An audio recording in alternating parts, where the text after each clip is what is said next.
예수님께서 죽은 독자 나인성 과부의 아들을 살리신 사건 직후에 오늘 이제 오랜만에 침례 요한과 그의 제자들이 등장을 합니다. 얼마나 엄청난 사실 기적입니까? 많은 병자들이 고침을 받고 이제 죽은 자까지도 예수님께서 다시 살리시는 엄청난 역사를 이루고 계시는 중에 많은 사람들이 큰 선지자가 우리 가운데서 일어났다.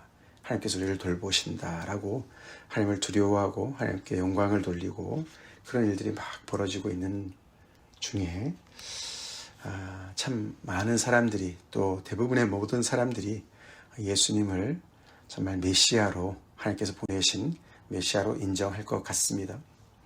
그런데 오늘 예수님을 이 백성들에게 소개해 준 침례 요한이 문제 제기를 하는 그런 장면을 우리가 만나게 됩니다. 제자 둘을 보내면서 오실 그이가 당신이 맞습니까? 우리가 다른 일을 기다려야 됩니까? 다시 말해서 당신이 오실 그 메시아 맞습니까? 제가 제대로 알고 예수님을 제대로 알고 소개한 거 맞습니까? 그렇게 질문을 던집니다. 우리는 모든 것이 다 잘 진행되는 줄 알았는데 아니었던 것이죠. 비단 침례 요한만 이런 생각을 가졌을까요? 그렇지 않았습니다.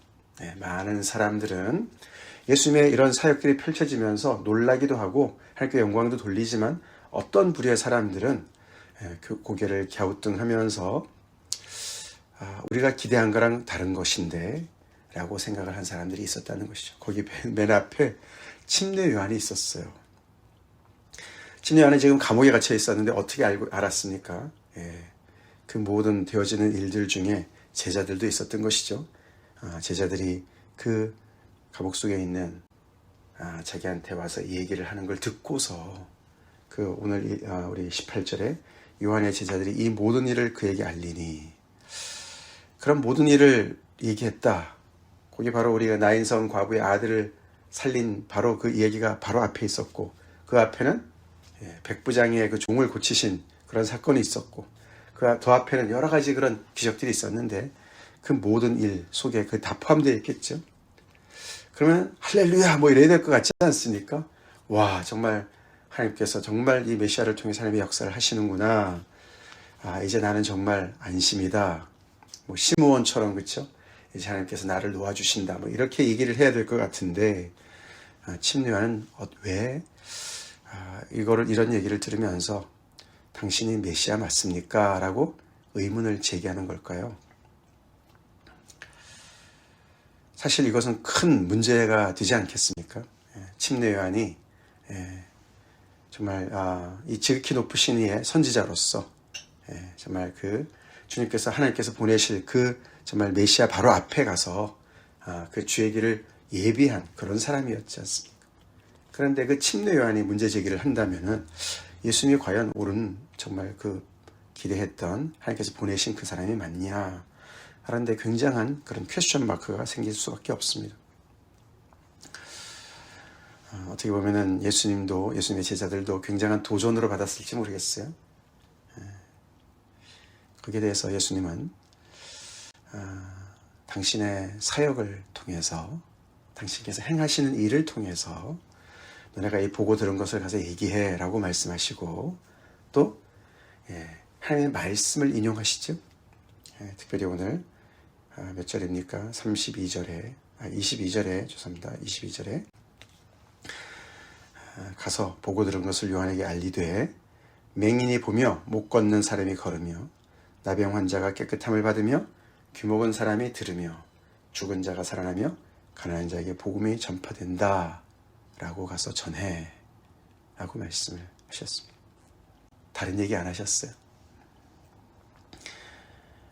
이 구절은 이사야서의 말씀으로 가득 차 있습니다. 적어도 한 4군데 이렇게 언급을 하시면서 결국 하나님께서 이사야를 통해서 예언하신 그 말씀, 그 말씀이 지금 벌어지고 있는 거야. 지금까지 우리가 본 것 중에는 맹인이 눈을 뜨는 것은 아직 못 봤습니다. 그렇죠? 앞으로 나올 겁니다. 그러나 못 걷는 사람이 걷는 것, 나병 환자가 깨끗함을 받는 것, 귀 먹은 사람이 듣는 건 아직 나오지 않은 것 같습니다. 죽은 자가 살아난 것, 다 나와 있었습니다. 그리고 가난한 자들에게, 소외된 자들에게 복음이 전파되는 것, 다 이렇게 요약해서 이 모든 것이 하나님께서 이사야를 통해서 예언하신 말씀이 아니냐. 그러시면서 23절 중요한 결론을 이렇게 내리시죠. 누구든지 나로 말미암아 실족하지 아니하는 자는 복이 있도다.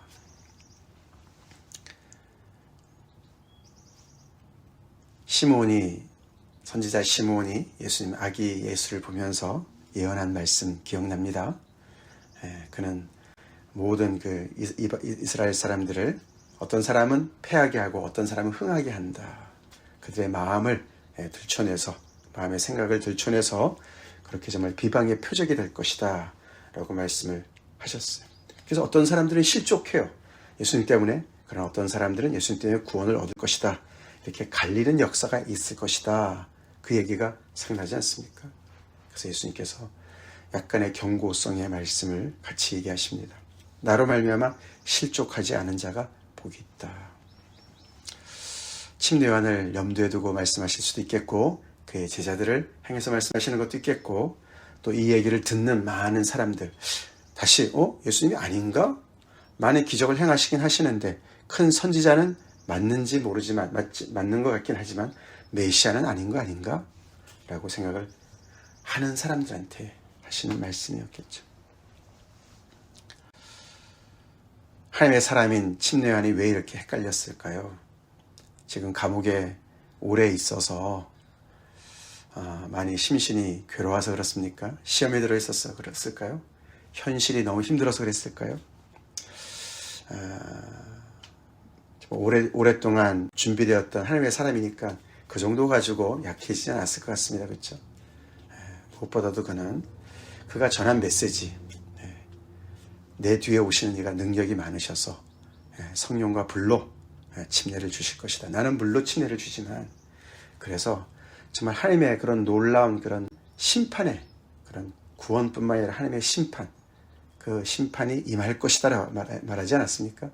하나님께서 키질을 하셔서 알곡은 곳간에 들이시고 쭉정이는 다 태울 것이다. 빨리 회개하고 회개에 합당한 열매를 맺어라. 도끼가 이미 나무 뿌리에 놓여 있다. 그렇게 말씀을 전했어요. 그렇죠? 그래서 그가 믿었던 그 전한 메시지와 그가 정말 믿었던 확신, 그렇죠? 그리고 기대, 메시아가 오시게 되면 이런 일이 당장 벌어질 것과 같은 그런 기대감, 이런 모든 것들에 대해서 그가 가지고 있었던 생각이 있었습니다. 그렇죠? 그것 때문에 그것이 예수님의 사역과 맞지 않는 것을 보면서 그가 제기한 질문이었습니다. 많은 사람들이 침례요한 만큼의 그런 수준의 고민은 안 하지만 그래도 왕왕 벌어지는 일이죠. 우리는 우리의 기대를 가지고 예수님 따라가면 안 됩니다. 우리가 기대할 수 있습니다. 우리가 더 나아가서는 우리가 어떤 예상할 수가 있습니다. 하나님께서 이렇게 역사하실 것이고 침례요한이 나름대로 예상했습니까? 하나님의 말씀을 가지고 예상했어요. 그렇지만 예수님이 정말 오셨을 때 실질적으로 벌어지는 것이 내 생각과 내 기대와 내 예상과 다를 수가 있습니다. 예수님이 바로 그 말씀하시는 거예요. 침례요한이 왜 고민하는 거 다 아시죠? 그렇지만 하나님의 말씀을 인용하시면서 결국 이 모든 하나님의 역사가 너가 생각하는 진도와 하나님의 역사와 다른 부분에 대해서 나를 믿어. 나 때문에 실족하지 마. 다시 말해서 나를 따라와 라고 말씀하십니다. 신앙은 우리가 예수님에 대한 기대를 따라가는 것이 아니라 우리가 계속 무슨 상황 속에서라도 예수님을 따라가야 돼요. 예수님이 기준이 되셔야 돼요. 그분이 우리의 모든 상황 속에서 주님이 되셔야 됩니다. 메스터가 되셔야 돼요. 안 그러면 실족할 수가 있습니다. 우리의 기대와 많이 다르거든요. 신앙이 좋다고 기대랑 다르지 않습니까? 예상과 다르지 않습니까? 침례 요한도 하나님의 말씀을 받은 사람이고 선지자고, 그럼에도 불구하고 실질적으로 하나님께서 하나님께서 벌리시는 일들이 많이 다를 수가 있어요. 틀린 것은 아닙니다. 그렇죠? 아니에요. 침례 요한도 이걸 보면서 하나님께 정말 감사한 일도 있었겠죠. 그러나 메시아가 와서 할 일이 이건가? 메시아는 왕인데 당장 헤롯 안티파스가 지배하고 있는 이 땅, 로마의 제국의 어떤 그런 정치적인 그런 모든 그런 간섭들, 이런 모든 것에서 뭔가 하나님께 예수님께서 하셔야 되는 거 아닌가? 당장 자기 석방부터 시켜야 되는 것이 아닌가? 뭐 이런 생각 당연히 하지 않겠습니까? 근데 예수님이 여기서 말씀하시는 것을 보면 그런 정치적인 얘기들은 아직은 없어요. 그렇죠? 없습니다. 사실 예수님께서 4장에 그 나사렛 회당에서 말씀하실 때 거의 비슷한 말씀, 이사야서의 말씀을 인용하시면서 앞으로 어떤 사역을 펼치실까 그 말씀하실 때 그 구절을 우리가 잠깐 보면, 주의 성령이 내게 임하셨으니 이는 가난한 자에게 복음을 전하게 하시려고 내게 기름을 부으시고 나를 보내사 포로된 자에게 자유를, 눈먼 자에게 다시 보게 함을 전파하며 눌린 자를 자유롭게 하고 주의 은혜의 해를 전파하게 하려 하심이라. 거의 비슷한 내용이 나옵니다. 근데 이 모든 것이 주의 성령이 임해서 하는 것이야. 하나님께서 나에게 능력을 주셔서 내가 하나님의 뜻을 행하는 것이야 라고 말씀을 하시는 것이죠. 지금 벌어지고 있는 모든 것들이 주의 성령을 통해서 하시는 일이라고 말씀하시는 거죠.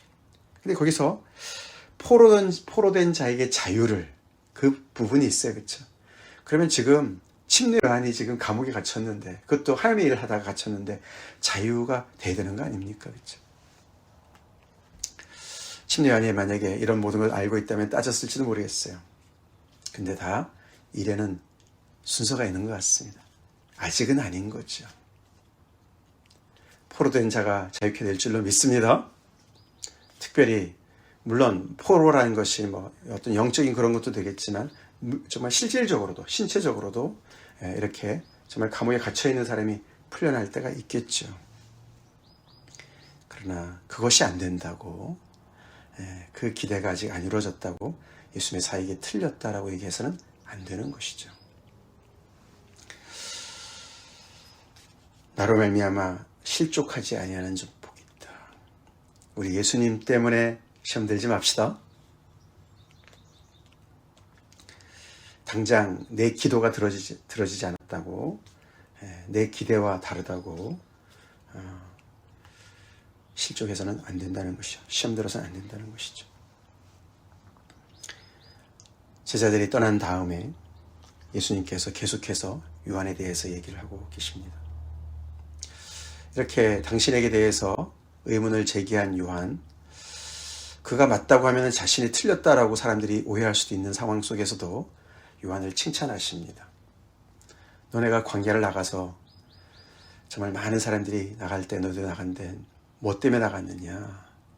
결국은 선지자를 보려고 나간 거 아니냐? 맞다. 그는 선지자다. 그는 사실 선지자보다도 더 훌륭한 자다. 침례 요한을 아주 정말 엄청나게 칭찬하십니다. 그러면서 여자가 낳은 자 중에 요한보다 더 큰 자가 없다. 그렇게까지 얘기를 하셨어요. 요한을 인정하시고 요한의 사역을 인정하십니다. 근데 그렇게 선지자보다 훌륭하고 여인분이 낳은 자보다 더 훌륭한 이유가 다른 것보다도 그의 어떤 그런 뭐 성품이라든가 어떤 그의 기계라든가 용기라든가 그의 어떤 그 열심이라든가 이런 것보다도 뭐라 그랬습니까? 보라, 내가 내 사자를 내 앞에 보내노니 그가 내 앞에서 내 길을 준비하리라. 바로 그의 사역 때문이었습니다. 그가 바로 메시아 바로 앞에서 그분의 길을 준비하는 그 일을 담당했기 때문에 구약의 모든 선지자의 맨 끝에서 이 바로 하나님의 역사의 어떤 그런 그 구속사에서 어떤 전환점에서 가장 끝부분에 있었던 그런 사람이었기 때문에 이렇게 말씀을 하시는 거였어요.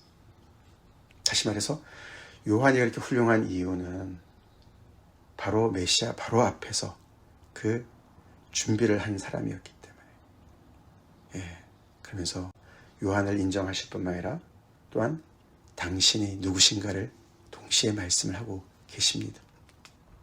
자, 그러면서 그러나 그렇게 훌륭했지만 그러나 하나님의 나라에서는 극히 작은 자라도 그보다 크다. 요한을 엄청나게 인정하고 칭찬하셨지만 하나님의 나라에서는 지극히 작은 자도 그보다 크다. 그만큼 새 시대가 열렸다는 것을 강조하시고 그만큼 이 새 시대에 들어온 하나님의 나라에 들어온 지극히 작은 자라 할지라도 그 안에 들어온 사람은 그보다 크다.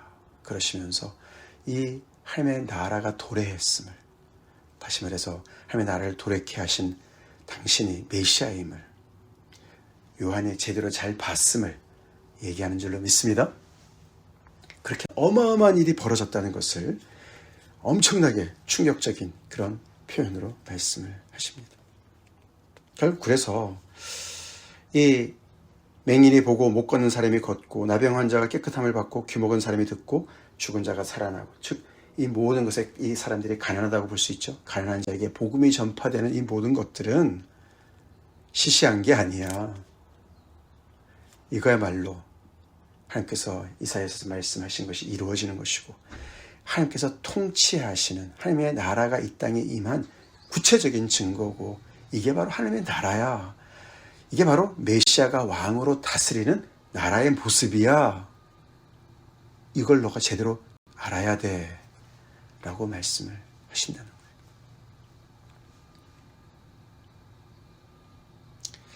그래서 우리는 오늘 이 본문을 통해서 메시아의 성격을 우리가 규정하게 됩니다. 이들이 기대했던 메시아는 정치적인 메시아였어요. 그러나 그 정치라는 것은 훨씬 더 광범위한 전 우주를 정말 품는 정치였습니다. 그렇죠? 그냥 로마 제국과 싸우는 그런 정치. 지금 현재 있는 그런 어떤 이 정권을 잡고 있는, 권력을 잡고 있는 자와의 싸움, 칼로 싸우는 싸움의 어떤 그런 정치가 아니었습니다. 훨씬 더 깊은, 훨씬 더 광범위한 그런 나라였습니다. 그 원수도 불쌍히 여기시는 나라였습니다. 정말 그 총과 칼을, 총은 없었지만 칼을 십자가로, 사랑으로 무릎 꿇리는 그런 정치였습니다. 그를 침례 요한이 거기까지 이해하기는 어려웠겠죠. 이 이사야서 말씀을 침례 요한은 몰랐을까요? 그것을 많은 경우에 있어서 영적으로 해석했을 수도 있겠고 실질적으로 해석할 수도 있겠지만 결국 거기서 가장 핵심적인 것은 이스라엘의 회복이었다는 것이죠. 그렇죠? 거기에 초점을 맞추고 있었어요. 하나님께서 이스라엘 회복을 다른 방식으로 하십니다. 그렇죠? 우리가 보지 않습니까? 이렇게 이 말씀을 가지고 예수님께서 나를 따라오라고 했는데도 계속 이렇게 거부하는 그런 세력들, 그 바로 뒤에 얘기하시죠. 바리새인과 율법 교사들, 그들은 자기 입맛에 따라서 침례하는 너무 거룩해서 귀신 들렸다 그랬고, 예수님은 자기 입맛에 따라서, 예수님은 너무너무 방탕해서 못 따라가겠다, 뭐 이렇게 얘기하는 거 아닙니까? 그렇죠? 인자나 와서 먹고 마시고 금식도 안 하고 기도도 안 한 것 같고 먹기를 탐하고 포도주를 즐기고 세리와 죄인의 친구다, 이렇게 자기 입맛에 따라서 판단해서 자기들이 기대하고 자기들이 예상하는 대로 하나님께서 메시아를 통해서 역사하기를 원했지만, 그거는 정말 바다 앞에서의 정말 조그만 종재기와 같은 마음이었습니다. 그렇기 때문에 우리가 예수님 때문에 실족해서는 안 됩니다. 그렇기 때문에 우리가 예수님을 중심으로 따라가는 신앙생활을 해야 됩니다. 내 기대를, 내 예상을 붙잡고 가서는 안 돼요. 내 입맛 따라서 따라가서는 안 돼요. 그 시대 사람들이 그랬다는 거예요.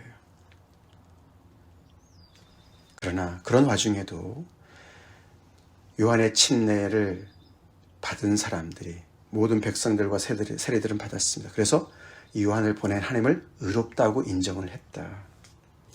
또 이런 와중에도 예수님의 이 모든 이 사역을 믿고 따라오는, 그래서 하나님을 의롭다고 하시는 그런 하는 사람들이 있었습니다. 그 사람들이 하나님의 나라에 속속히 들어가는 사람들이고, 그 사람들이 세상에서 아무리 작다 할지라도 이렇게 훌륭한 침례 요한보다도 더 큰 자들이라고 말씀하십니다. 역전이 일어나는 곳이 하나님의 나라죠. 결국 하나님이 이런 정말 정책을 펴셨기 때문에 우리 한 사람 한 사람 구원받은 줄로 믿습니다.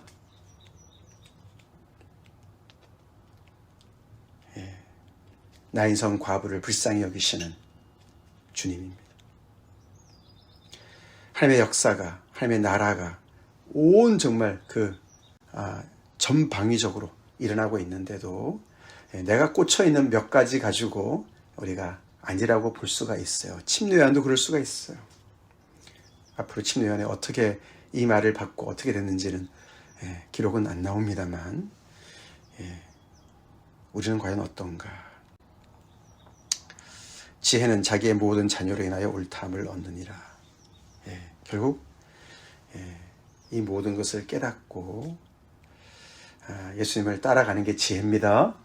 그리고 그것이 바로 지혜의 자녀가 되는 길입니다. 지혜는 나를 의지하는 것이 아니라 하나님의 말씀을 온전히 의지하는 것이죠. 이런 예수님께서 그 능력으로 당장 헤롯 안티파스 물리치는 거 일도 아니셨겠죠. 그러나 그것이 하나님의 뜻이 아니셨습니다. 그것이 이 하나님의 온전한 나라, 흔들리지 않는, 요동치 않는 나라를 세우는 방식이 아니셨습니다. 하나님의 정치는 완전히 차원이 다른 것입니다. 아멘. 원수까지도 사랑하시고, 미워하는 자를 선대하시고, 저주하는 자를 축복하고, 그렇죠? 정말 또 모욕하는 자를 위해서 기도하는 게 하나님의 나라다. 십자가입니다. 우리 실족하지 맙시다. 실족하지 말고 주님을 끝까지 따라 같이 가시겠습니다. 주님 감사합니다. 주님을 온전히 따르길 원합니다.